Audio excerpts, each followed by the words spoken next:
3, 2, 1. Happy New Year! As far as I'm concerned, it starts right now. Will the real Bruce Irvine please stand up? Welcome, welcome, welcome to Creative Mornings Charlotte, the first Creative Mornings of 2017. I'm so excited to have all of you here. To kick us off this year on the Ray Ward Music Stage, please welcome Sparkman.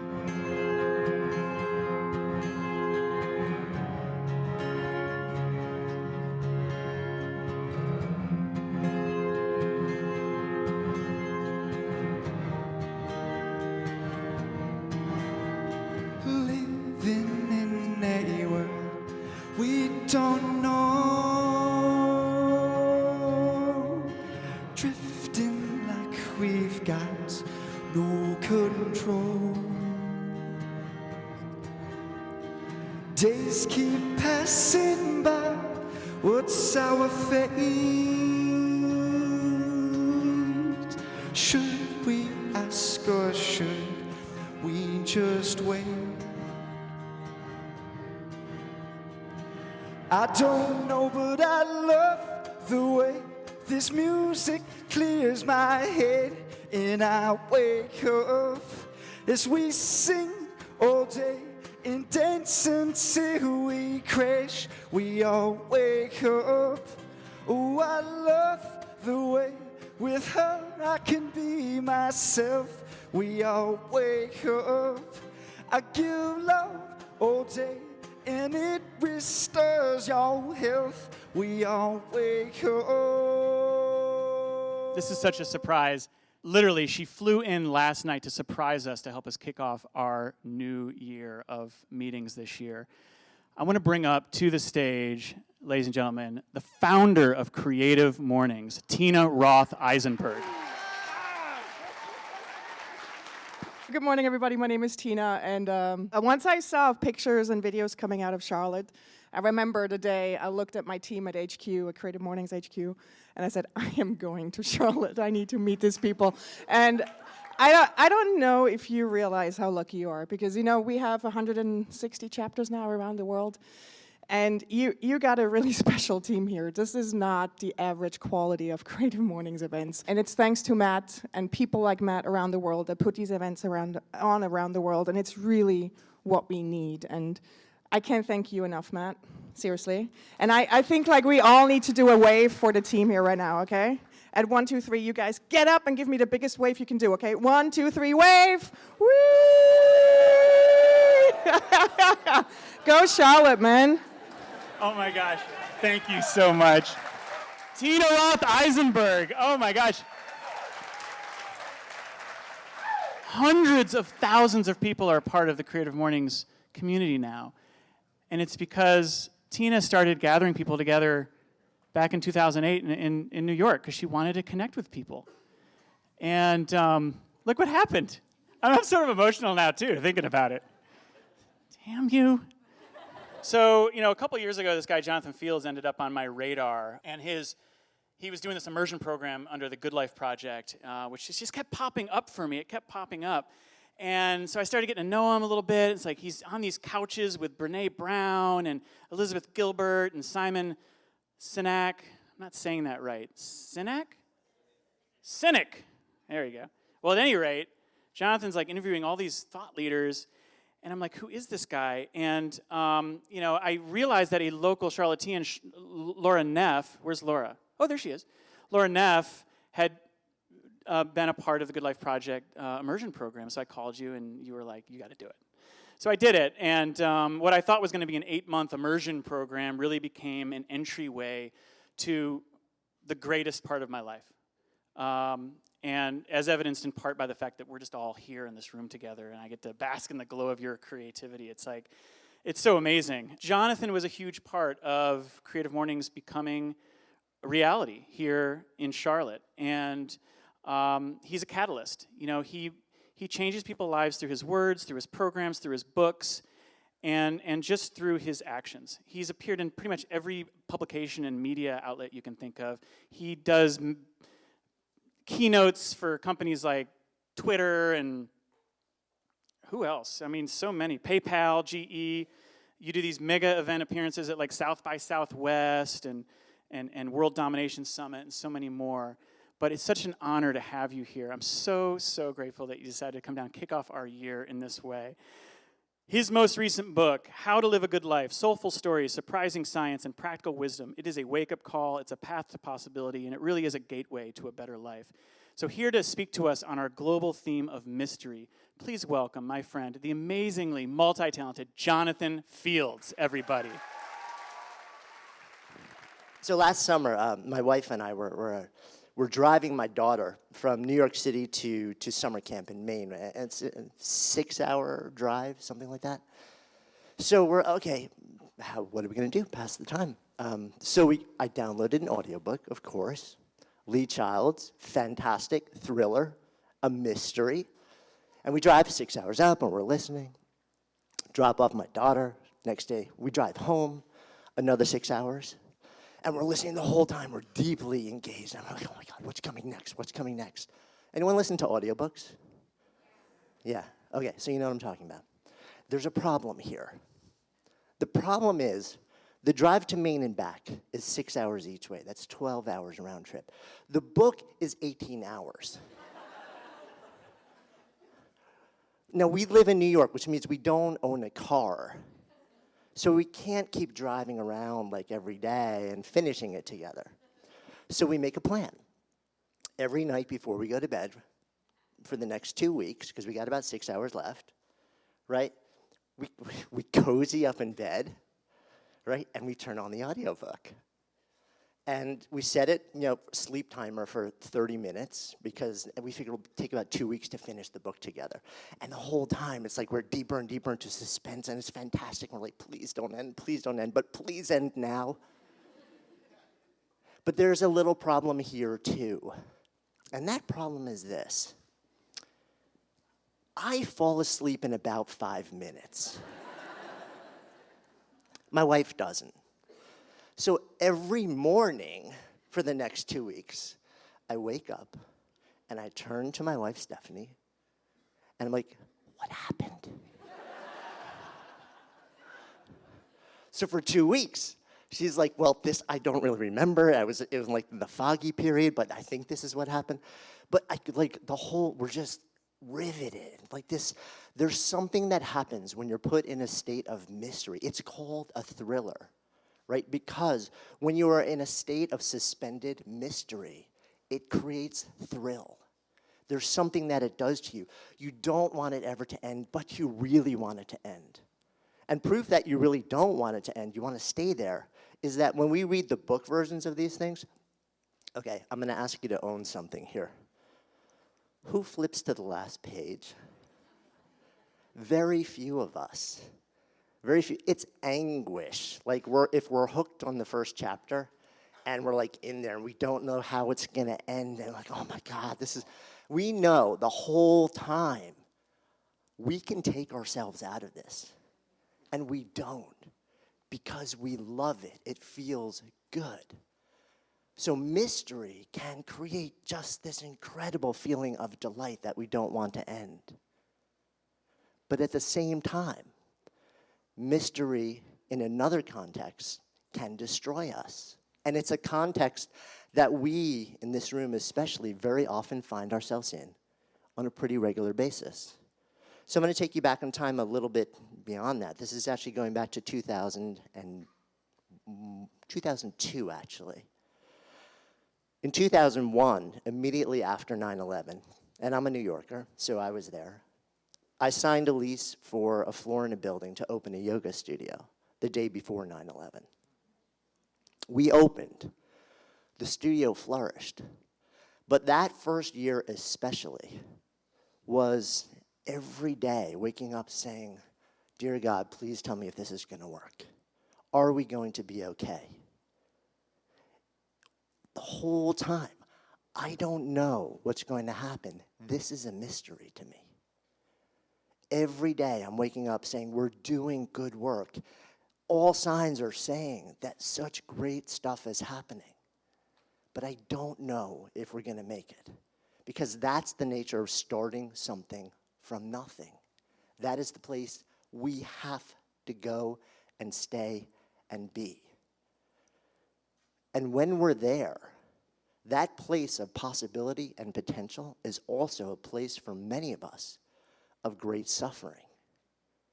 So you wonder, what is the difference really between mystery that generates thrill and delight, and we just want to stay in it for as long as possible, and the mystery that actually takes us to a place where we say, just tell me how it ends, please. This hurts too much. The answer is stakes. Stakes. What do I mean by that? What I mean is this. When I'm talking about an audiobook, or when we go to a movie, or when we're reading something, right? When it's almost sort of on the level of entertainment, what are my personal stakes in that? Couple of bucks, couple of hours, right? When the stakes are really low, we love mystery. We cannot get enough of it, right? And even these days, there's this huge business now that's been growing for the last 5 years or so, right? There's a name for them in the industry, but I'm going to call it mystery boxes. We literally pay to get boxes in the mail every month or quarter. We don't know what we're paying for. We're like, I'm going to pay you money. Do not tell me what I'm paying for. Just send it now. Right? We're like, oh, yes. But when the stakes start to raise, when more is on the line, when every day you're investing in creating something, in doing something that matters, when the stakes rise to the point where you've got your reputation, you've got your time, you've got your health, you've got your relationships, you've got power, prestige, money on the line. Being in a state of mystery as the stakes rise is what makes us suffer. But the thing is, we have to be there. Raise your hand if you've ever created anything. Raise your hand, keep it raised, and everyone's like, down, I don't know what's coming next, man. Too much mystery, 3 seconds, done. All right, keep them raised. Raise your hand and keep it raised if you've ever created anything where there's some kind of real stake, right? That's most of us still, right? Most hands are raised here. Keep it raised if in that process you felt awesome the whole time. 3 hands. Everybody find these 3 people afterwards and ask them how, right? So the interesting thing is, for us to do great work in the world, for us to create on the level where it matters, and if there are no stakes, it does not matter. So there have to be stakes because we want to create something that matters. If there are no stakes, there is no genuine possibility in what you are creating. Because the only way for there to be no stakes is if it's already been done. Right? We have to go into a place of mystery for what we do to matter. No mystery, no possibility. We're not here to be in a space of impossibility. It's not why anyone in this room is here, right? So the question then becomes, what do we do with that? What do we do with that?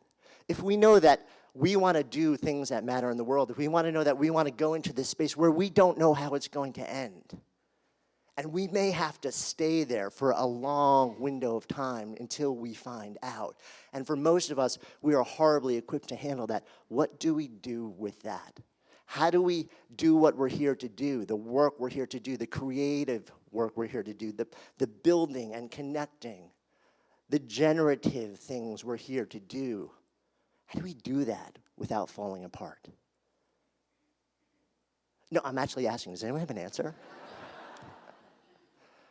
Yeah. So I spent a lot of time thinking about this because this is my plight, and it has been my plight from the time that I was a kid. I create stuff. That's what I do. That's what I'm wired to do. Whether it's books, companies, events, art, painting, media, whatever it may be. This is just kind of how I'm wired. But for the vast majority of life, when I stepped into that place of mystery plus stakes, I suffered mightily. And I thought, this is just my lot. I'm just, there are people out there where I would look at them and I'm like, They're huge risks. They're out there building giant things. They're kind of hanging out like, I'm good. And I'm like, I hate you. And I started to wonder, are some people just wired this way? Is it genetic or is it trainable? Turns out some people are wired that way. But it is far fewer people than you might think. In fact, it's very, very, very, very thin slice of humanity that is just completely okay. For the vast majority of us, when we step into that place of the unknown, of mystery plus stakes, the fear center in our brain, our amygdala, starts to light up. That puts us into this state that we also commonly know as fight, flight, or freeze. And it sends a course of chemistry through our body and electrical signals that make us want to run, or cry, or throw up. Right? So there's a natural physiological experience when we are charged with taking action in the face of mystery with stakes. But we have to do it. We have to go there. So how can we be okay there? Is there a way to train it? Are there things that we can change our environment that make us more okay? Turns out there are. In fact, there are a lot of things. But what I want to share with you this morning is just 3 very straightforward things that have made a huge difference in my life and things that I have observed making a huge difference in other lives. So one of them is what we call chunking mystery, right? What does that actually mean? Well, with a lot of us, when we were probably taught to create something, or maybe we weren't taught, we just kind of figured it out. We kind of have the big vision. We're like, this is what I want to create. I want to be the greatest painter in the world, the greatest coder. I want to build a big company, whatever it may be. And let me just work in a vacuum and just hustle, hustle, hustle, and work until I've just got it all done, and then emerge and show my stuff to the world, and then, of course, accept all the accolades, and everyone's like, you did it. Except it doesn't work that way, right? So what we know is when you do it that way, that whole time, we're being destroyed inside because the stakes are rising, and we don't know how it's going to end. So a much more intelligent way to do it is to chunk it down. And you've probably heard of 3 ways to do that these days that are becoming really popular. 1 is design thinking. 2, agile. And 3 is lean. Now, these are different ways to go from idea to manifest thing in the world, whether it's a body of work or a business. The thing that they all share in common is that they break the bigger thing, the thing that terrifies us when we think about it all at once, into tiny little pieces. And we bring the people who would tell us if we're working or not into the process along the way. That not only makes it a lot easier for us to know that we're actually doing something that matters along the way, rather than spending tons of time hoping and praying and then seeing if we actually were. But it profoundly changes the psychology of the process. It changes the way that we handle mystery at a level of high stakes, because it lets us know, it gives us signals the whole way whether we're actually heading in the right direction. So one thing is to chunk it, is really figure out how can I actually take this big thing that I want to do and create the smallest little version of it and put it out into the world so that I can get some feedback on this, so that I can actually know, am I investing myself in a way where this is going to work, where it matters, where it makes sense? So the second thing is we normalize mystery. What does that mean? So it's not unusual for people who have big dreams, who are labeled creative, and we all know from the manifesto that Matt showed us and from the fact that Creative Mornings exist, we are all creative. But people get labeled creative, and sometimes that's a good thing, but sometimes it's also a way of people saying, oh, you're one of them. You're kind of a little bit weird, and I don't get you, right? And of course, I'm not going to ask you to raise your hand if that's you, because that's all of us. If we're here this morning, there's a good chance that's all of us. And that's the point. When we are not that person, and when we're not surrounded by all those people in the world, then we feel like when we actually want to go out on a limb, when we want to place ourselves in a place of sustained mystery with high stakes over time, nobody understands us, and nobody supports us, and nobody gets our vision, and it makes it brutally hard to do. But when we surround ourselves with people like us, with people who are a little bit weird too, with people who have big dreams, with people who are hyper creative in the same way, it normalizes the experience. It makes us feel like we're not the freaks. And everyone around us is parallel playing to create their own thing, but in a similar way. And it changes, again, the psychology of actually doing this thing we're here to do. It makes it more humane. It makes it more bearable. There's a third thing, and it's called the reframe. Our brains are a little bit screwy. All right, maybe my brain. So when we think about doing something big in the world, one of the first stories that we start to tell ourselves is, what's the question? What's the thing that starts to spin in our heads? I'm thinking about doing this big thing. It's risky. It's public. It's out there. I'm allocating time and money and resources. Oh my, what if I? Yeah. If you didn't hear that, it sucks. Yeah, and that's generally the thing that comes after what if I fail. It sucks, I suck, this sucks, we suck, it's not possible, doom and gloom. If I fail, I'm going to be banished from my community, I'm going to have to move to another country, right? And we do that to ourselves, and it's brutal, it's really awful. And that's actually a manifestation of something called the negativity bias. Our brains are wired to go to the negative, especially when we're stepping into a place of mystery at a high level of stakes. Our brain is like, oh, no, I don't want to feel this way, and I don't want this to feel this way, so I'm going to tell you you're going to fail so we can step out and just chill and have a latte. Problem is, when you do that, when you step out of a space of mystery, you step out of a space of possibility, and we are not here to retreat from possibility. So the third thing we do is we reframe. We notice when we tell the failure story. And it's important to actually acknowledge that story, but then we go a step further, and we ask two other questions so that we can tell two different stories to balance those out. One, what if I do nothing? What if I do nothing? What if I just keep on keeping on and don't do this thing? And we tell that story. And then the third one, what if I succeed? What if this works? And we tell that story. And then we keep choosing to opt into the third. Instead of hitting spin on the failure scenario, we hit spin on the possibility scenario. And that starts to rewire our brains so that when we feel the angst of taking action, of making decisions in the face of great uncertainty, when we're deep in the trenches of mystery and we just want to know how it's going to end because the stakes are so high and it matters, right? That instead of spinning into the failure scenario, we spin up into the possibility scenario, and it keeps us rising. It keeps us rising. So these three things are transformative. They sound pretty simple, and you're probably already doing at least one or two out of the three. In fact, normalizing is this, right?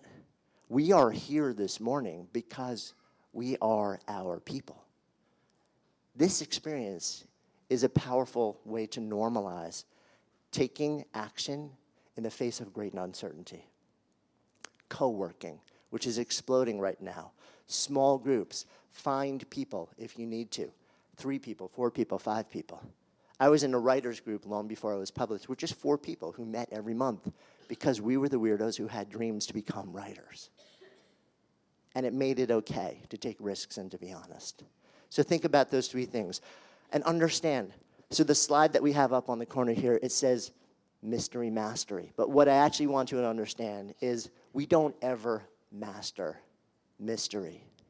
We don't actually want to master mystery. Because the mystery has to be there for possibility to be there. What we need to master is us. We need to cultivate the habits and the changes in environment that allow us to be in a space of profound mystery long enough for the work that we're here to do on the planet to emerge at the level that we know we're capable of creating. So that's my invitation. That's my invitation. Thank you.